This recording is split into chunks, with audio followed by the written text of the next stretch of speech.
Today we're going to update the firmware from iPrint&Scan on your Brother HLL6200DW. Locate Brother iPrint&Scan on your mobile device and open it.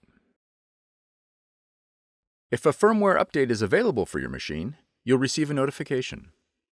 You may also see a star icon next to machine settings. On your mobile device, press the Firmware Update banner. Then press Update.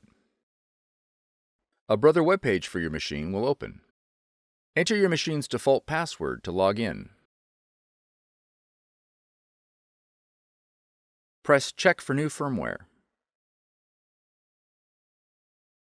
Press Update. Do not power down your machine during the update process. After the process is completed, you'll need to log back in and confirm the update. If additional updates are available, perform the update process again. For more tutorials, FAQs, and videos, visit us at www.brother-usa.com. If you found this video helpful, be sure to subscribe. Thank you for choosing Brother.